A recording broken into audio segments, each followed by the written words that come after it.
gosh, is that on?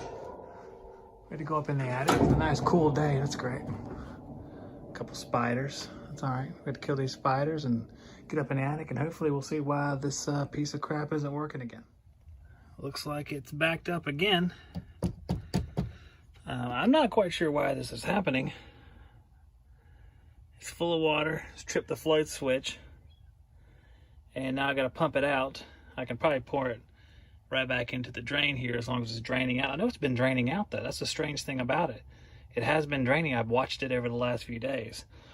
I'll go back into the installation instructions, which are right up here, to see if I trapped it wrong or whatever, and I'll give you guys some feedback after I vacuum this sucker out angrily in the heat. It is hot.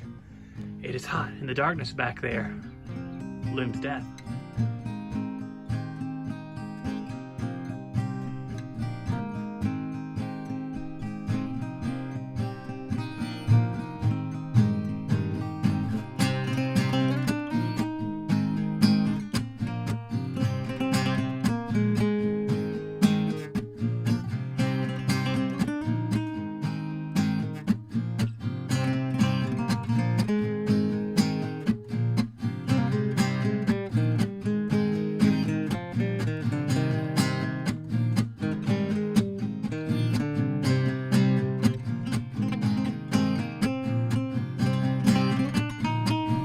I have this hand pump right here we're going to try to use because this thing takes forever because it only fills like 2 or 3 inches.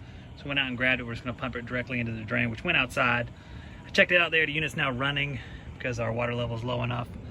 So we're going to pump this sucker out, and then I'll do a little bit of investigating, try to figure out what's the deal here. Is it the way I set up the drain? Is it the fact that it's sweating underneath and slowly filling the pan? I don't know. We're going to have to stay on top of this a little bit better than I have been. This thing actually looks like it works pretty well. You guys can't really see the hose, I guess. Here, I'll try to hold it up. You see the water going through it. I think this is going to work much better than that shop vac over there, for sure. You can see the water going into the funnel pretty well.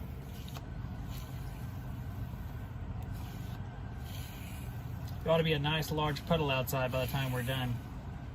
All right, we got it down to like 1/4 of an inch or so. There's still a little bit of water in the base pan, but if it doesn't leak anymore, this will evaporate pretty quickly. What I'm going to do is I'm just going to come back here in a few hours and check it again because I have no faith in this machine. But maybe that's just me. Maybe I did something wrong, and that's quite possible, judging from my what my wife says and my years of wrongingness. Wait, is that right? All right, I'm looking at this section 2.0 installations in high humidity environments. It says when the unit is installed in a hot and humid place, the humidity inside the installation space exceeds 86 degrees Fahrenheit and relative humidity of 80%, which is possible for sure. It is recommended to insulate the cabinet exterior. Okay, all right, well, that could cause a problem right there.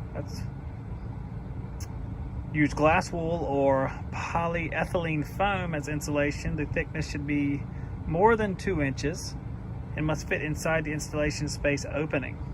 Condensation may come from the surface of the insulation. Be sure to use insulation that is designed for use with HVAC systems. Condensation may be produced on surface during cooling operation. It is recommended to use auxiliary drain pan and secure the unit firmly to prevent it from falling. Well, I got the auxiliary drain pan here. Of course, we have our Dollar General multi-purpose funnel, making sure everything is fine. The issue I have here is that makes sense because if we are sweating on the bottom, but we're not sweating anywhere else. See, that's the thing. If we were sweating all over the cabinet, because the whole cabinet should be about the same temperature on the outside, and then if we have a high humidity, which is causing it to sweat, it should sweat uniformly, I would think. You guys give me some feedback on that, Florida people. But I haven't seen that. Just see sweating on the bottom, which could be from water coating the inside of the bottom, cold condensation water.